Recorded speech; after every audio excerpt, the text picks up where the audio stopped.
pertama Ibu, selama ini bagaimana Ibu dapat mengidentifikasi kasus-kasus yang merupakan dilema etika atau rujukan moral, benar dengan yang benar, benar dengan yang salah, itu Bu.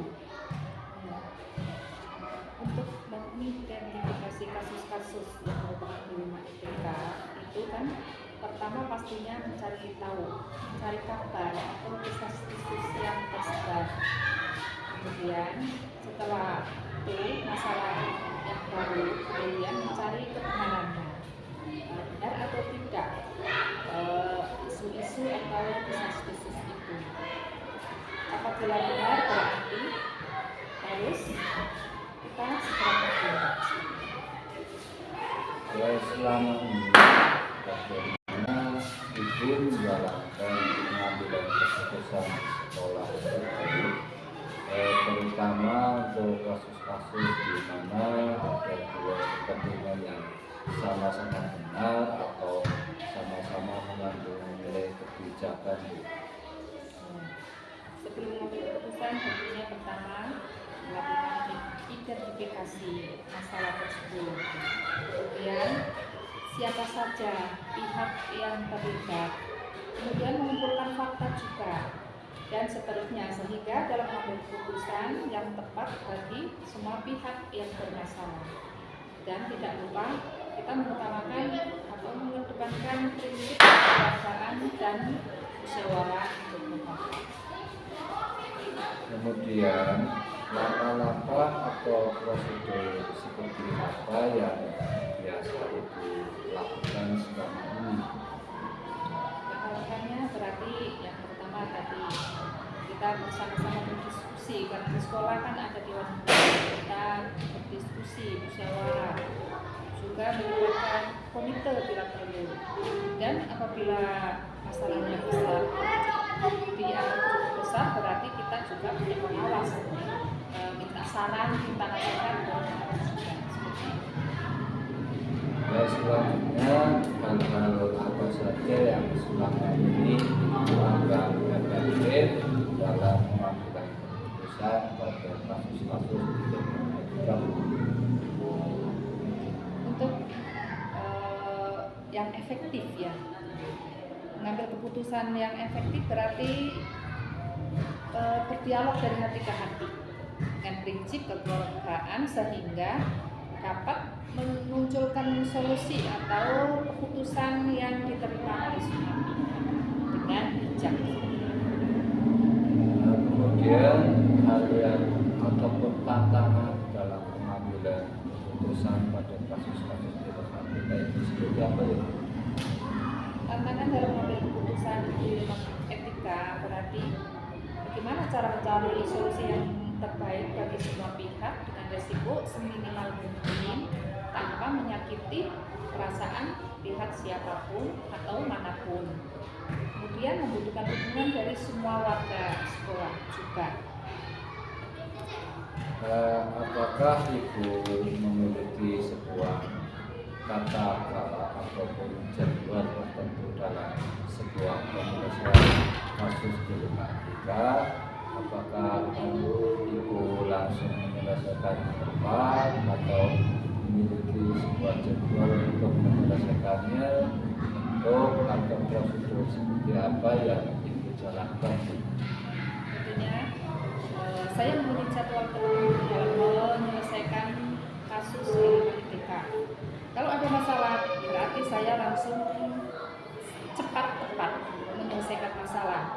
Segera diselesaikan di tempat, jangan berlarut-larut karena kalau ditunda-tunda pasti masalahnya akan timbul masalah baru. Jadi harus ditangani dengan cepat, tepat dan efektif seperti itu. Adakah seseorang atau faktor-faktor apa yang selama ini mempermudah atau membantu Ibu dalam pengambilan keputusan dalam kasus-kasus dilema etika? Nah, pasti saya mempunyai faktor-faktor ya, faktor-faktor untuk mempermudah menyelesaikan dilema IPK. Yang pertama tadi sudah dikatakan harus musyawarah, mufakat, melibatkan dewan guru, bila perlu melibatkan komite serta pengawas. Saran dan masukan atau nasihat dari pengawas juga penting. Kalau dianggap itu masalahnya besar dan perlu melibatkan pengawas juga. Juga peran keluarga sangat penting untuk motivasi saya dalam bekerja. Mengulangi pertanyaan terakhir itu, dari semua hal yang telah disampaikan, pembelajaran apa yang dapat penting dari pengalaman itu mengambil keputusan dilema etika itu?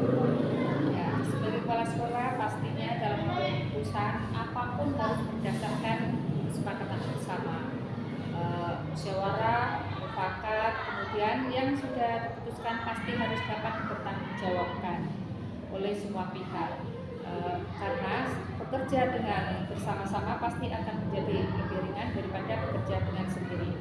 Kuncinya adalah berkomunikasi itu penting di kelancaran suatu pekerjaan, dan kerjasama semua pihak dibutuhkan juga dalam bekerja.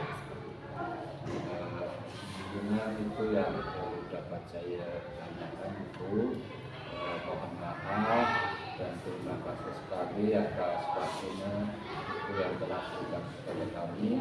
Terima kasih sekali, mohon maaf lagi. Kemudian Bu, Assalamualaikum warahmatullahi wabarakatuh. Waalaikumsalam warahmatullahi wabarakatuh.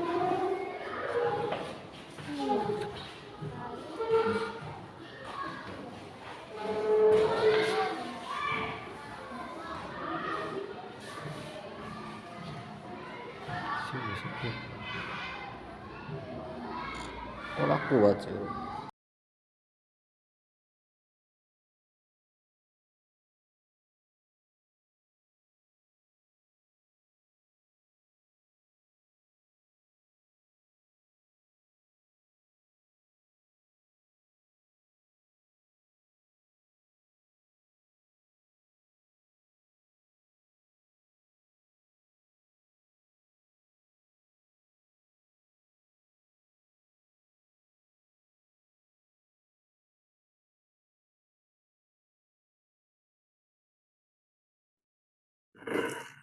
Assalamualaikum warahmatullahi wabarakatuh, Pak. Waalaikumsalam warahmatullahi wabarakatuh. Sebelumnya saya mohon maaf, Pak. Barangkali saya datang ke sini silaturahim ke SD Kelantan 2, meminta Bapak untuk saya observasi terkait dengan tugas CGP saya pada angkatan 11 tahun 2024. Ya. Boleh kan, Pak? Ya, bisa. Boleh. Oke, Pak, saya ini pertanyaan pertama, selama ini bagaimana Bapak mengidentifikasi kasus-kasus yang merupakan dilema etika atau bujukan moral, benar dengan benar, benar dengan yang salah, itu Pak? Ya, untuk selama ini sebenarnya saya menjalankan tugas sebagai kepala sekolah di SD Kelantan 2, memang banyak sekali permasalahan yang terjadi, baik yang kami hadapi dalam pembelajaran, baik itu dari segi siswa maupun guru. Untuk dari siswa, salah satunya yaitu kurangnya kedisiplinan bagi siswa, itu antara lain dengan banyak siswa yang sering tidak masuk tanpa pemberitahuan dengan pihak sekolah, kemudian tidak mengerjakan tugas yang diberikan guru, kemudian kadang-kadang siswa tidak berangkat ke sekolah karena membantu orang tua di kebun dan sebagainya. Nah, permasalahan tersebut ada yang bersifat sosial, etika, dilema etika. Kadang-kadang kita melarang dan sebagainya, kan kadang-kadang dari pihak orang tua juga karena membantu orang tua dan sebagainya. Jadi banyak hal-hal yang memang dilema untuk kita membuat keputusan. Selama ini bagaimana Bapak menjalankan pengambilan keputusan di sekolah, terutama untuk kasus-kasus di mana ada dua kepentingan yang sama benar atau sama-sama mengandung nilai kebajikan, Pak?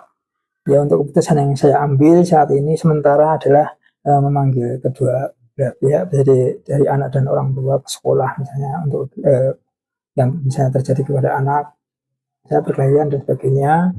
Ini kan kadang-kadang kita panggil orang tua ke sekolah, kita musyawarah bersama terkait dengan hal-hal perilaku siswa yang kurang disiplin tersebut, ya. Jadi agar tidak menimbulkan pemikiran negatif dari orang tua. Dan untuk kedepannya pihak sekolah juga sudah tahun ajaran ini kita sudah saya sampaikan ke pihak guru untuk diadakan kesepakatan kelas bukan cuma antara siswa dengan guru, tapi juga dengan guru dengan pihak orang tua. Jadi biar tidak ada miskomunikasi antara sekolah dengan orang tua. Kemudian langkah-langkah atau prosedur seperti apa yang biasa Bapak lakukan selama ini, Pak?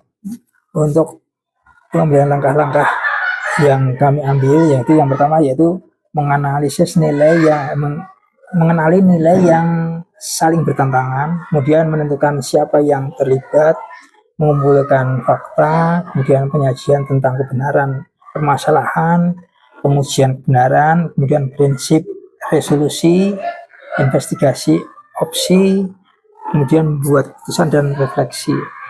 Itu yang kita ambil. Untuk pertanyaan selanjutnya, hal-hal apa saja yang selama ini Bapak anggap efektif dalam pengambilan keputusan pada kasus-kasus dilema etika, Pak? Hal yang menurut kami efektif dalam mengatasi permasalahan di sekolah antara yaitu dengan secara musyawarah bersama-sama, baik dari pihak guru, komite, wali murid, atau perlu kita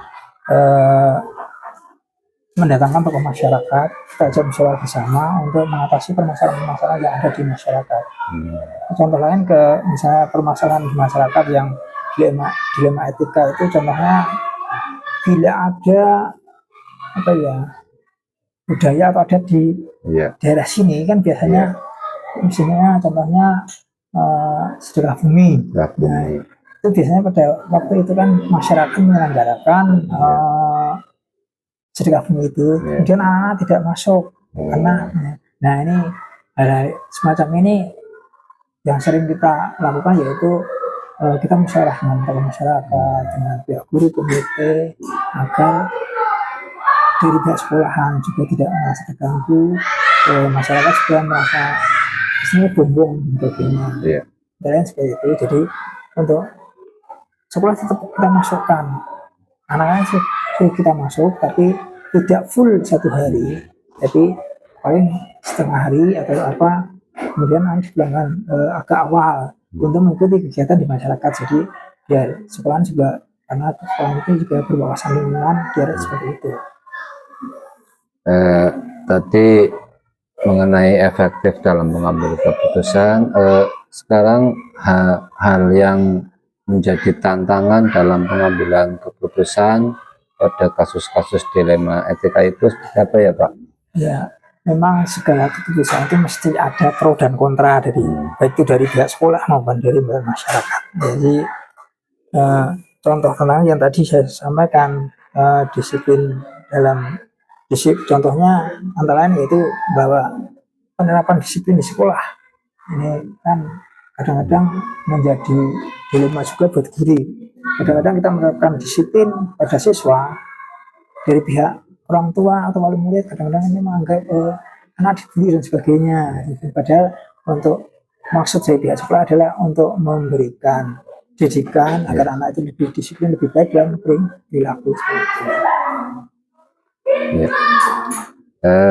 Apakah Bapak memiliki sebuah kata-kala atau jadwal tertentu dalam sebuah penyelesaian kasus dilema etika?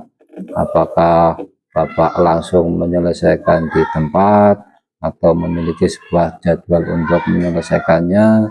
Kemudian bentuk atau prosedur seperti apa yang Bapak lakukan, Pak?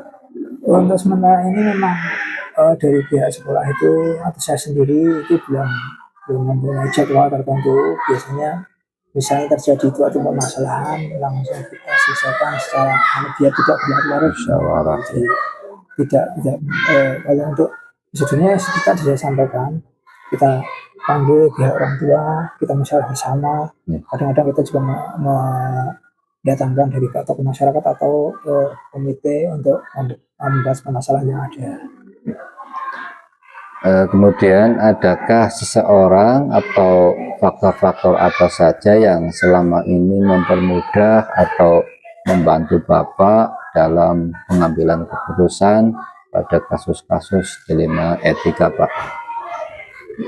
Faktor yang membantu pengambilan keputusan seperti saya jelaskan di depan, bahwa saya mengambil keputusan ini berusaha dengan bermusyawarah dengan guru, komite, wali murid, tokoh masyarakat, agar yang menjadi keputusan yang kita ambil ini bisa diterima baik oleh pihak pendidikan maupun oleh pihak masyarakat.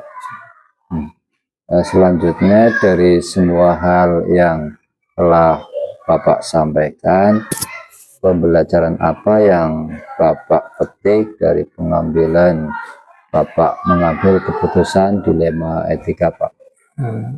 Untuk hal tersebut yang bisa kami ambil pelajaran yang pertama, yaitu kami dapat mengambil antara lain bahwa kita dalam kegiatan pembelajaran harus mengikuti aturan yang ada tanpa mengabaikan lingkungan atau masyarakat sekitar. Yang kedua, kita berusaha dalam penyelesaian masalah yang dilakukan dengan cara yang musyawarah. Kemudian yang ketiga, kita tingkatkan intensitas komunikasi yang baik dengan guru, wali murid maupun dengan lingkungan sekitar. Mungkin itu ya Pak. Demikian, terima kasih atas waktunya yang Bapak telah berikan kepada saya. Mohon maaf sekali barangkali saya mengganggu aktivitas Bapak di SD Krik Lanceng 2. Demikian Pak. Ya, terima kasih. Moga-moga Bapak bisa melaksanakan kegiatan ini, kegiatan CBB dengan sukses dan lancar. Amin, amin Pak. Assalamualaikum warahmatullahi wabarakatuh. Waalaikumsalam warahmatullahi wabarakatuh.